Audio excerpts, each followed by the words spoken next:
Businessman Opinion. Sedang ramai diberitakan mengenai Gubernur Papua Lukas NMB yang sedang diperiksa KPK sebagai tersangka gratifikasi 1 miliar rupiah terkait APBD Papua. Termasuk rilis Masyarakat Anti Korupsi Indonesia mengenai sejumlah foto dan aktivitas judi NMB di 3 negara dan temuan PPATK mengenai setoran tunai Lukas ke kasino sebesar 560 miliar. Menanggapinya, pengacara Lukas menyatakan kliennya judi untuk refreshing karena sedang sakit dan memakai uang pribadinya. Apa komentar Anda mengenai kasus Gubernur Papua ini? 6339160. Kalau menurut saya pemerintah jangan sampai kalah ya dengan pejabat seperti model kayak gini.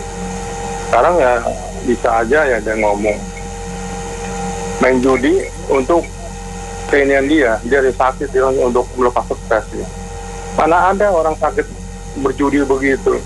Yang orang bener tuh orang lagi sakit begitu ke Tuhan, berdoa biar sembuh, bukannya ke tempat judi gitu. Terima kasih. Alasan lagi. Ya itulah salah satu ciri khas koruptor Indonesia. Kalau sudah ditangkap, maklum kemungkinan bisa dinego gitu ya. Jadi mereka santai banget. Beda sama orang miskin yang maling ayam misalnya, atau maling jemuran, maling motor karena kelaparan. Itu mana bisa nego? Langsung tajam banget, penegakan hukumnya tajam banget. Langsung ditangkap, langsung diproses, langsung dikena hukuman. Itu di penjara gitu ya. Nggak bisa nego, nggak punya duit. Itu pun dikembalikan ayamnya, jemurannya, motornya juga. Kalau koruptor, walaupun sudah ditangkap, masih bisa santai. Bahkan ada yang masih bisa buron. Nanti balik lagi, udah janjian tuh. Nanti tarifnya segini ya kalau mau buron, misalkan seperti itu. Ntar balik lagi mau berapa tahun? Segini. Mau berapa tahun lagi? Segini. Baru lu balik, nanti ditangkep. Tapi tenang aja, peradilannya enak, hukumannya ringan, bahkan bisa bebas bersyarat. Kan udah dibuat undang-undangnya gitu ya, kata aparat hukumnya. Kemungkinan seperti itu. Jadi memang hal seperti ini jadi buat koruptor kita. Karena hukumannya ringan, jadi tidak membuat mereka jerah, malah makin berani.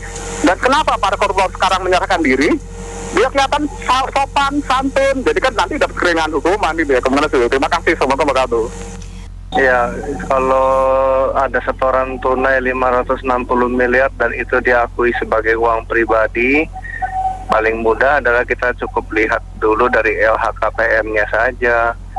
Nah, sesuai nggak di dalam dia ada hartanya nggak itu di atas 560 miliar. Kalau memang ada ya terserah orang lah mau judi mau enggak, itu urusan masing-masing personal ya, karena itu kan di luar negara Indonesia, jadi nggak ada hukumnya.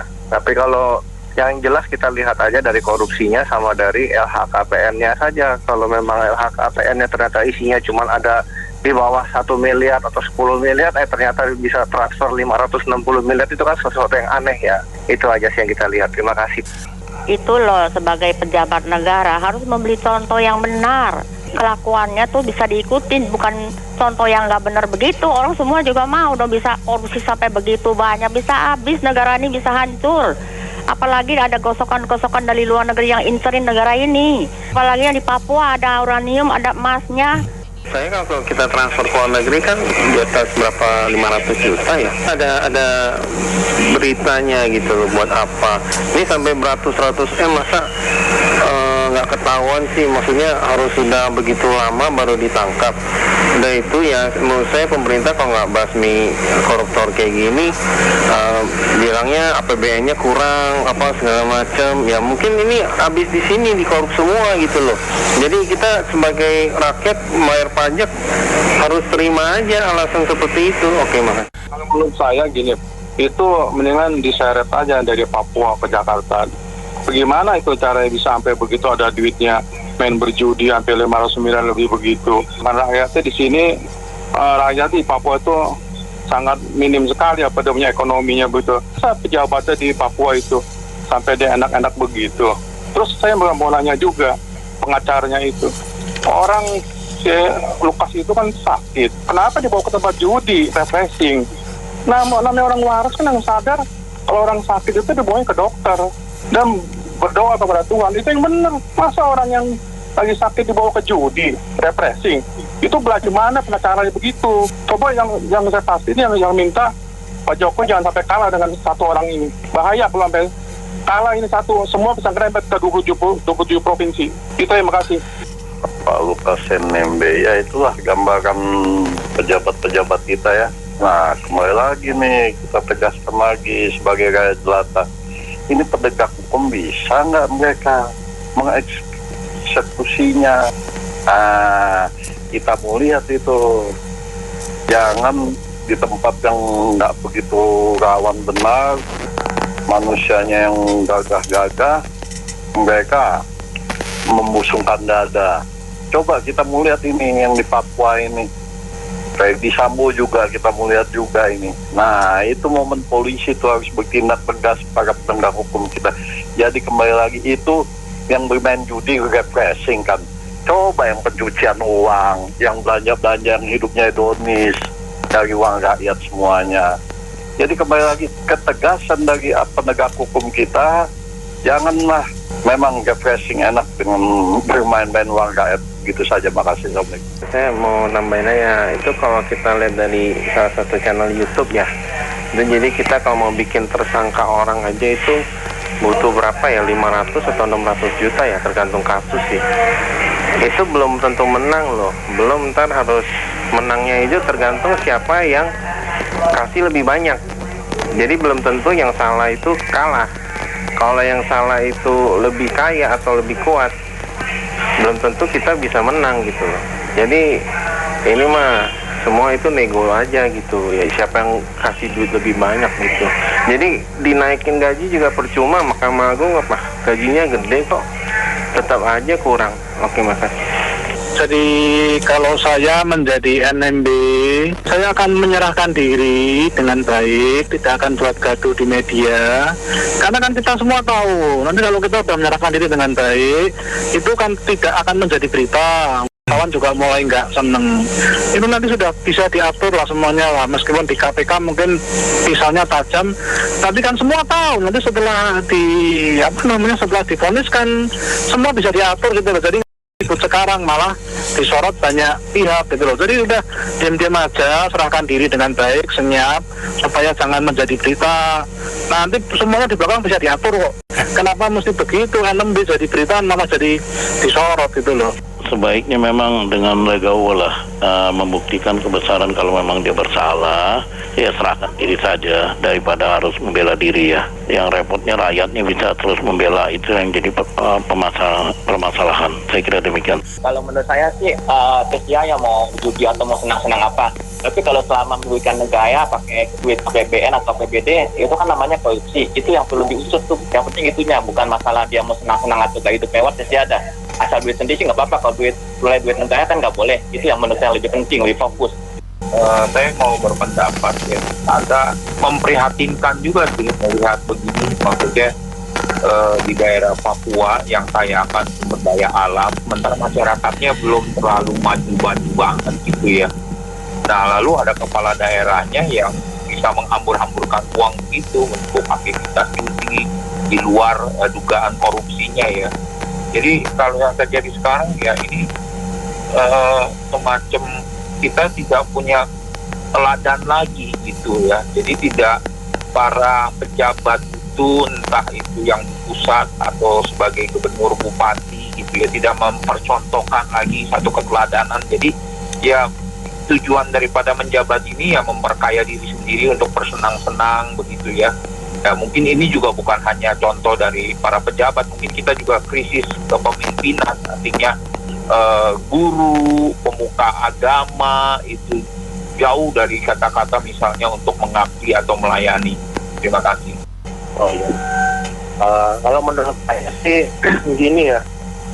Yang pertama itu kan dia menjadi tersangka korupsi ya, lalu dibuktikan itu macam-macam ya. Terus lalu juga ada uang tunai, uang kontan tuh yang untuk judi yang katanya kalau sakit itu hanya iseng-iseng dan itu uang pribadi. Soalnya yang pertama itu adalah uangnya itu dari mana, uang pribadinya itu dari mana. Terus kalau sakit, kalau berjudinya aja sampai 0,5 triliun ya kan, itu udah bukan iseng-iseng sih, tapi itu menurut saya Gitu. Lu kenapa harus lari-lari, nggak datang dipanggil? Gitu. Kalau memang itu duitnya duit pribadi, kalau iseng-iseng aja 0,5 triliun dan itu dari dia, ya dibuktiin dong. Kalau dia lari-lari ya itu tipu-tipu aja itu kakak. Kita tetap fokus kepada korupsi dan penyalahgunaan anggaran jabatan. Jangan digeser sehingga fokusnya beralih ke judi. Nanti jadinya tidak pidana biasa. Yang kedua, kalau para pejabat kaya, saya pikir di seluruh negeri ini semua orang maklum deh. Kalau mau kaya itu harus jadi pejabat. Bahkan kita ingat ada sebuah kampus yang terkenal mahalnya dan terkenal sebagai tempat kuliahnya anak-anak pejabat, termasuk yang di luar negeri. Dan semua orang maklum-maklum aja tuh bahwa anak pejabat itu kaya, tidak sekolah hingga ke luar negeri, bahwa pejabat kalau makan duitnya luar biasa banyaknya. Jadi ya memang repot memang negeri ini gitu loh. Jadi saya pikir semua orang tahulah bahwa pejabat itu ya jadi kaya, entah dari mana uangnya. Jadi fokus saja kepada korupsinya dan penyalahgunaan wewenangnya, jangan judinya, malah nanti akhirnya bergeser menjadi tindak pidana biasa. Terima kasih. Kalau misalnya mereka banyak yang nggak mau gabung ke Indonesia, wajar gitu. Sekarang duitnya itu sebanyak itu kalau dapat dari mana? Apakah dari gajinya? Kan nggak mungkin gitu. Makanya kan penegakan hukum di Indonesia itu pakai nego-nego gitu loh. Sekarang aja pengacaranya masih berani koar-koar gitu kan. Berarti kan dia merasa yakin bisa menang gitu loh. Ya, mungkin dia bisa nego kali gitu kan duitnya banyak. Kalau komentar saya sebenarnya kalau pengacaranya masih membela, saya rasa itu pengacaranya tidak tahu diri itu. Dan untuk kondisi tersebut seharusnya diberi hukuman mati gitu. Saya kira begitu supaya yang lain tidak berani mengadakan hal-hal yang aneh. Sebagai pejabat masa ke kasino berjudi, mentalnya mental apa itu? Judi dan korupsi, kayaknya pertama korupsi ya, belakangan ini kok jadi isu yang sangat lagi dari pembebasan kasus-kasus tersangka korupsi dengan lebih cepat, kemudian kasus Lukas ini, saya rasa sudah saatnya kita mengadakan revolusi mental untuk korupsi. Kita benahi lagi, misalkan kalau penegak hukum terbukti melakukan korupsi, hukumannya harus lebih berat. Kemudian laporan kekayaan harus benar-benar dimonitor, diperiksa apakah benar sesuai dengan kenyataan. Karena kan biasanya kan laporan diserahkan tapi tidak sesuai dengan kekayaan. Kemudian satu hal lagi, hukum yang korupsi harus dimiskinkan. Jadi kalau kita tidak benar-benar serius dalam penanganan ini dan memperbaiki prosesnya, pengawasan maupun sanksinya, ya saya rasa akan banyak sekali kasus-kasus Lukas ataupun jaksa pinangki dan sebagainya. Jadi keseriusan dan komitmen kita bersama, terutama dari pemerintah, penegak hukum dan sebagainya, itu sangat dipentingkan. Kalau tidak, ya kita cuma perlu kata aja di sini tanpa ada hasil. Saya pikir di sini pentingnya penguatan kontrol masyarakat terhadap para pejabat atau oknum aparatur negara yang ada di daerahnya masing-masing, baik wali kota, bupati maupun gubernur. Di sini juga terlihat bahwa fungsi pengawasan DPR terhadap kepala daerahnya itu sangat kurang.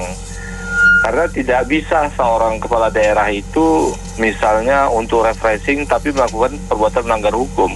Judi itu kan melanggar hukum. Nanti suatu saat banyak oknum-oknum yang mengatakan saya sedang refreshing pakai uang pribadi prostitusi. Saya refreshing narkoba pakai uang pribadi juga sih ini. Kemudian saya melakukan hal-hal lain lah yang melanggar hukum tapi karena uang pribadi dan refreshing. Nah, oleh karena itu perlu kita lihat secara struktural bahwa pengawasan sivitas akademika dan anggota DPR-nya di sana berarti masih sangat lemah. Ini bisa juga terjadi di provinsi atau di kota-kota lain di seluruh Indonesia. Jadi KPK memang harus melihat ini sebagai satu kesatuan. Terima kasih. Yang mengenai uang 500M lebih itu ya, apa dibawa cash atau melalui transferan atau bagaimana ya? Tentu ada kontrol PPAT Pak. Satu. Terus yang kedua juga apa ya, sebagai gubernur ya, kalau memang punya uang segitu lebih baik diinvestasi atau menumbuhkan UMKM di daerahnya. Baiknya sih begitu ya, ketimbang dimainin judi. Tapi kalau memang hobi judi ya, kalau sampai 560M itu beneran, itu sih sesuatu yang luar biasa sekali gitu. Terus yang ketiga juga adalah masalah kok bisa begitu ya, dalam rangka sakit diobatinya pakai judi gitu ya. Jadi ada banyak hal yang kelihatannya ada kejanggalan-kejanggalan lah begitu. Terima kasih. Baik, terima kasih Pak Herman. Selanjutnya ada Pak Tony. Selamat malam. Ya, malam. Silakan. Ya, jadi inilah ya, contoh ya yang bikin rakyat tidak percaya gitu dengan penguasa gitu, karena banyak penguasa yang begini dan kenyataannya yang begini-gini itu tidak pernah dihukum yang berat gitu. Bayangkan saja untuk senang-senang, untuk hiburan gitu kan, 500 miliar gitu. Itu hanya hiburan loh. Itu yang belum untuk yang dia mungkin belanja atau untuk serius atau untuk apa gitu. Untuk hiburan doang itu 500 miliar gitu. Nah ini penghasilan dia seberapa gitu, bisa sampai hiburan 500 miliar. Nah ini bikin rakyat tidak percaya gitu. Jadi kalau misalnya rakyat demo kenaikan BBM itu sebenarnya bukan BBM-nya yang dia demoin gitu ya, tapi lebih karena tidak percayaannya gitu dengan pengelolaan uang negara gitu. Ya, saya kira itu ini di atas setelah adanya undang-undang atau revisi undang-undang KPK ya, yang jadi ompong gitu kan, sampai sekarang nangkepnya sedikit-sedikit aja. Nah ini orang udah kesal. Kemarin lagi dengar-dengar ada koruptor dibebas-bebasin ya karena dianggap korupsi itu adalah kejahatan yang biasa gitu ya. Nah ini bikin rakyat makin kesel lagi lah. Terima kasih. Terima kasih banyak karena mitra bisnis yang sudah beropini untuk Businessman Opinion. Saya Nina Amelia.